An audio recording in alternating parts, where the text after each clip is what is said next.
بسم اللہ الرحمن الرحیم۔ شروع اللہ کے نام سے جو ہماری شہرک سے بھی زیادہ قریب ہے۔ السلام علیکم۔ دیکھتی آنکھوں اور سنتے کانوں کو ہمارا سلام۔ ہماری دعا ہے کہ اللہ تعالیٰ آپ کے ہر کام میں آسانی پیدا فرمائے اور آپ کو ہدایت کی راہ پر قائم رکھے، آمین۔ دوستو، فیصلے تو آپ نے بے شمار دیکھے ہوں گے، مگر آج کا فیصلہ کچھ مختلف ہے۔ تمام دوست ویڈیو کو آخر تک ضرور دیکھیں، آپ کو آخر میں ایک بہترین سبق ملے گا۔ تو بغیر وقت ضائع کیے بات شروع کرتے ہیں۔ ناظرین، یہ بہت زمانہ پہلے کی بات ہے کہ یمن کے ایک شہر میں ایک نہایت نیک اور شریف آدمی رہتا تھا۔ وہ آدمی پیشے کے اعتبار سے ایک ماہر درزی تھا۔ اس کے ہاتھوں سے سلے ہوئے کپڑوں کی دور دور تک شہرت پھیلی ہوئی تھی۔ اس کا پورا نام کوئی نہیں جانتا تھا، مگر لوگ اسے خاموش درزی کہہ کر پکارتے تھے، کیونکہ وہ بہت کم گفتگو کرتا تھا اور اسی نام سے مشہور تھا۔ وہ زیادہ تر امیر خواتین کے لیے قیمتی لباس تیار کرتا تھا جو عمدہ سلک سے بنائے جاتے تھے۔ ان ملبوسات کے لیے وہ اکثر کپڑا بھی خود ہی منتخب کر کے لاتا تھا۔ علاقے کے تمام امراء اور وزراء کی بیٹیوں، بیویوں اور عورتوں کے لباس وہی درزی تیار کیا کرتا تھا۔ ایک روز درزی کپڑا خریدنے کے لیے بازار گیا۔ اسے جس کپڑے کی تلاش تھی وہ اسی وقت بازار میں پہنچا تھا۔ اسی کپڑے سے اسے ایک امیر تاجر کی بیٹی کے لیے شادی کا لباس تیار کرنا تھا۔ کافی دیر بازار میں گھومنے کے بعد اسے دلہن کے لیے قیمتی سلک کا ایک کپڑا پسند آ گیا۔ اس نے وہ کپڑا خریدا اور اپنی سواری میں رکھ دیا۔ یہ ہاتھ گاڑی لکڑی سے بنی ایک ٹرالی نما چیز تھی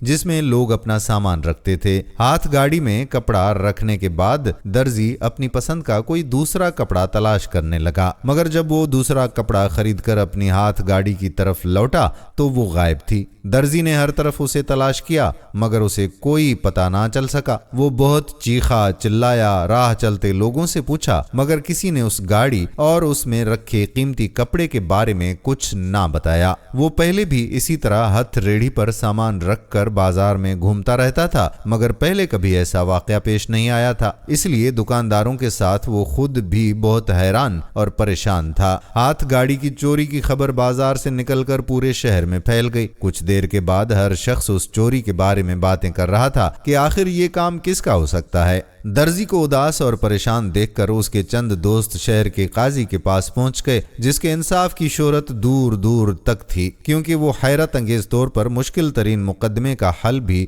فوراً نکال لیا کرتا تھا۔ شہر کے سبھی لوگ قاضی صاحب کی ذہانت سے معترف تھے۔ جب مقدمہ قاضی صاحب کے سامنے پیش کیا گیا تو انہوں نے درزی کو اپنی عدالت میں بلایا اور اس کی زبانی چوری کی پوری تفصیل سنی۔ ساری باتیں غور سے سننے کے بعد قاضی صاحب نے حکم دیا کہ وہ تمام لوگ عدالت میں فوراً پیش کیے جائیں جو ہتھ ریڑھی کی چوری کے وقت درزی کے ساتھ بازار میں موجود تھے۔ ان میں بازار کے دکانداروں کے ساتھ کئی عام شہری بھی شامل تھے۔ جب سب لوگ عدالت میں پہنچ گئے تو قاضی صاحب نے کارروائی شروع کی۔ کارروائی کے آغاز سے پہلے انہوں نے اچھی طرح یہ تسلی کر لی تھی کہ وہاں موجود تمام افراد آ چکے ہیں یا نہیں۔ سب کے سب لوگ عدالت کے کمرے میں ادب اور خاموشی سے بیٹھے تھے، کیونکہ وہ سب قاضی کا بے حد احترام کرتے تھے۔ پھر قاضی نے خاموشی سے باری باری سب کے چہرے غور سے دیکھے اور چند لمحوں کے بعد دروازے کے پاس کھڑے سپاہیوں کو اندر بلایا۔ سپاہی فوراً قاضی صاحب کے سامنے حاضر ہو گئے۔ قاضی صاحب نے سپاہیوں کو حکم دیا کہ بازار کے باہر چوک میں نصب محافظ سپاہی کے مجسمے کو گرفتار کر کے عدالت میں لایا جائے، کیونکہ اس نے اپنی ڈیوٹی صحیح طرح سے انجام نہیں دی۔ اس کی موجودگی میں چوری کیسے ہو گئی؟ یہ پتھر کا مجسمہ ایک مشہور سپاہی کی یادگار تھا جو اپنے زمانے میں فرض شناس اور ایمانداری سے اپنی ڈیوٹی انجام دینے کے لیے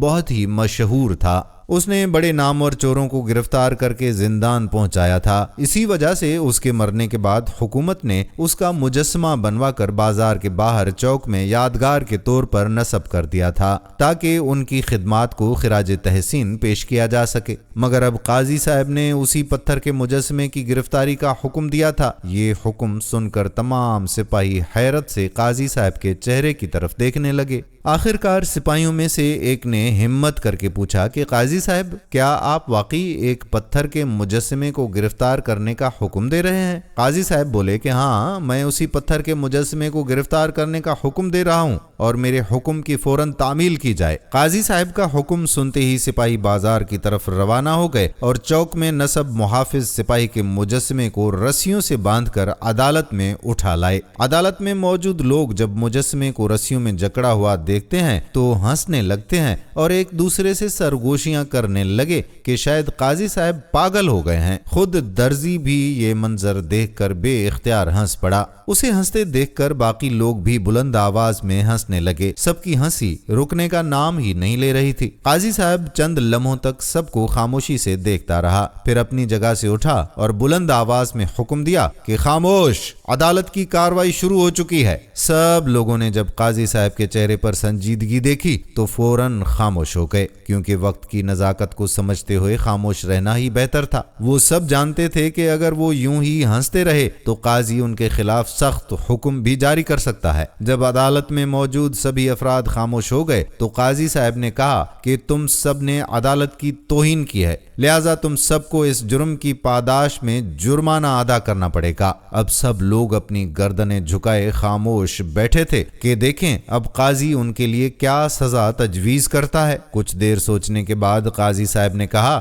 کہ تم سب پر یہ جرمانہ عائد کیا جاتا ہے کہ تم میں سے ہر ایک اس وقت عدالت میں اپنے اپنے کپڑے کا ایک ایک ٹکڑا جمع کروائیں۔ عدالت میں موجود تمام لوگوں نے قاضی صاحب کی طرف سے یہ انوکھی سزا سن کر سکون کا سانس لیا۔ وہ سمجھ رہے تھے کہ شاید ان کے لیے کوئی سخت سزا مقرر کی جائے گی، مگر کپڑے کا ایک چھوٹا سا ٹکڑا دینا تو کوئی بڑی بات نہیں تھی۔ پھر عدالت کے سپاہی ہر شخص کے پاس جا کر کپڑے کا ٹکڑا لینے لگے۔ کسی نے اپنے لباس کا کونا پھاڑ کر دے دیا اور کسی نے اپنا رومال جرمانے کے طور پر پیش کر دیا۔ درزی بڑے غور سے یہ ساری کارروائی دیکھ رہا تھا، مگر اس کی سمجھ میں نہیں آ رہا تھا کہ یہ سب کیوں ہو رہا ہے۔ کپڑے کے ایک چھوٹے سے ٹکڑے کی یہ سزا تو کچھ بھی نہیں تھی۔ وہ تو دل میں قاضی صاحب کی عقل پر ماتم کرنا چاہتا تھا، مگر پھر خاموشی سے پوری کارروائی دیکھتا رہا۔ جب سب کے کپڑے جمع ہو گئے تو قاضی نے درزی کو آگے بلایا اور کپڑوں کا ڈھیر اس کے سامنے رکھتے ہوئے پوچھا کہ کیا تمہارا چوری شدہ کپڑا ان میں موجود ہے؟ درزی کپڑوں کو غور سے دیکھنے لگا،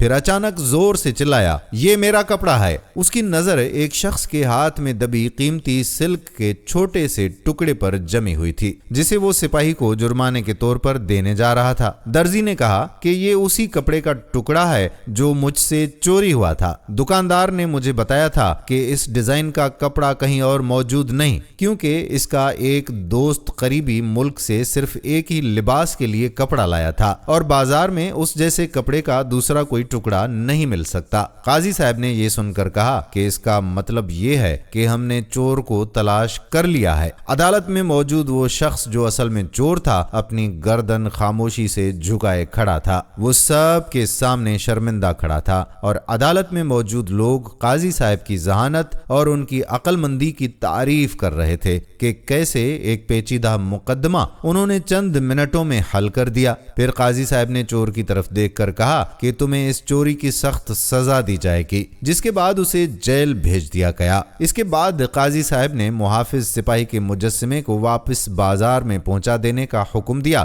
تاکہ وہ مجرموں کو پکڑنے میں سپاہیوں کی مدد کر سکے۔ قاضی کے حکم پر سپاہیوں نے اس مجسمے کو اٹھایا اور دوبارہ جا کر اسی جگہ پر نصب کر دیا۔ یہی تھا انصاف کا اصل تقاضا جو پورا ہوا۔ دوستو، ہم امید کرتے ہیں کہ آج کی یہ ویڈیو بھی آپ کو ضرور پسند آئی ہوگی اور اس واقعے سے آپ کو بہت کچھ سیکھنے کو ملا ہوگا۔ اگر ویڈیو اچھی لگی ہو تو لائک کر کے ہمارے چینل کو سبسکرائب کر دیں اور بیل آئیکن کو بھی دبا دیں تاکہ ہماری نئی ویڈیوز کی اطلاع آپ تک پہنچتی رہے۔ اگر زندگی نے کی وفا تو ایک اور ویڈیو کے ساتھ انشاءاللہ پھر حاضر ہوں گے۔ ابھی کے لیے اپنے میزبان قادر بخش کلہوڑو کو دیجیے اجازت۔ السلام علیکم ورحمۃ اللہ وبرکاتہ۔